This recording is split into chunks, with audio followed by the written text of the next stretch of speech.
அஸ்ஸலாமு அலைக்கும். 7th standard இரண்டாம் இடைப்பருவத் தேர்வுக்குள்ள கொஸ்டின் ஆன்சர் பார்க்க போகிறோம். கொஸ்டின் பேப்பர் பார்க்க போகிறோம். 2024 தஞ்சாவூர் டிஸ்ட்ரிக்ட் உள்ளது. ஃபர்ஸ்ட் கொஸ்டின் என்னன்னா, சரியான விடை தேர்ந்தெடுத்து எழுதுக. வேயா மாடம் எனப்படுவது டேஷ்னு கொடுத்துருக்காங்க. அதுக்கு என்ன ஆன்சர்னு பார்த்து எழுதுங்க. மக்கள் டேஷ் ஏறி வெளிநாட்டுக்கு சென்றனர். அதுக்கு என்னன்னு பாருங்க. தொல்காப்பியம் கடற்பயணத்தை டேஷ் வழக்கம் என்று கூறுகிறது. 4th கொஸ்டின் வடமொழி என்று அழைக்கப்படும் மொழி. 5th ஒருவர் தம் குழந்தைகளுக்கு சேர்த்து வைக்க வேண்டிய செல்வம். இது சரியான விடையில வந்துடும். எவையேனும் 3 எனக்கு விடையளிக்கும்னு கொடுத்துருக்காங்க. அதில் முதல் கொஸ்டின் மரக்கலங்களை துறைமுகம் நோக்கி அழைப்பது எது? 2வது கொஸ்டின் கப்பலின் உறுப்புகளின் சிலவற்றை பெயர்களை கூறுக. 3வது இயற்சொல்லின் 4 வகைகள் யாவை? 4வது பாரதிதாசனின் மனத்தை கவர் முயன்ற இயற்கை பொருட்கள் யாவை? 10வது கொஸ்டின் கல்வி செல்வத்தின் இயல்புகளாக நாளடைவுக்கும் செய்திகளை எழுதுக. அடுத்த பேஜில் எவையேனும் 3 எனக்கு விடையளிக்கும்னு கொடுத்துருக்காங்க.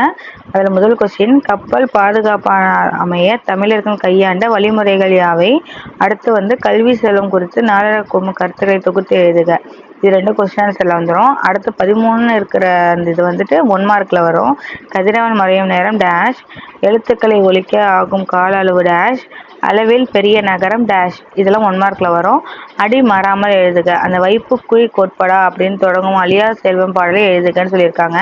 நம்ம போன வீடியோவில் பார்த்துருக்கோம் அந்த பாட்டை படிச்சிங்கனாக்கா நான் சொல்லியிருந்தேன் அப்போவே எக்ஸாமுக்கு வரும்னு சொல்லிட்டு அந்த வைப்புக்குழி கோட்படாங்கிற பாட்டை படிச்சிங்க.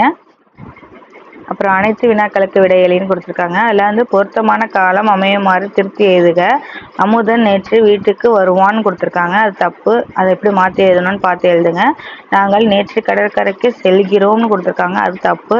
அதை எப்படி மாற்றி எழுதுறதுங்கிறத பார்த்துங்க. கலை சொற்களை தருகன்னு கொடுத்துருக்காங்க. இதில் மாறி மாறி இருக்கிறத நேர் வழிப்படுத்தி அதுக்குள்ள கலை சொற்களை எழுதணும். கொடுக்கப்பட்டுள்ள குறிப்புகளை பயன்படுத்தி கட்டுரை எழுதுகன்னு கொடுத்துருக்காங்க. இதில் முன்னுரை, பயணத்தின் தேவை, தரைவழி பயணம், கடல் வழி பயணம், வான்வழி பயணம், முடிவுரை இதெல்லாம் கொடுத்துருக்காங்க. இதுக்குள்ளதை விரிவாக நம்ம எழுதணும்.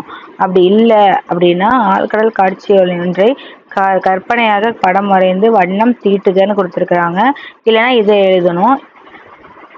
பார்த்துங்க. இதுதான் 2024 கொஸ்டின் பேப்பர். அது தஞ்சாவூர் டிஸ்ட்ரிக்ட் கொஸ்டின் பேப்பரு. இதையும் 1 டைம் ரிவிஷன் பண்ணிங்க. ஓல்டு சிலபஸில் அந்த கொஸ்டின் பேப்பர் தான் இது. நமக்கு இப்போ 7th ஸ்டாண்டர்டுக்கு நியூ சிலபஸ் வந்திருக்கு. இயலே 2 இயல் தான் வந்திருக்கு. அந்த 2 இயலுக்குள்ள கொஸ்டின் இதில் இருந்துச்சுன்னா மட்டும் அதை ப்ரிப்பேர் பண்ணுங்கள். தேவையில்லாத கொஸ்டினை இதுலேருந்து ப்ரிப்பேர் பண்ணாதீங்க. தேங்க்யூ. அஸ்ஸலாமு அலைக்கும்.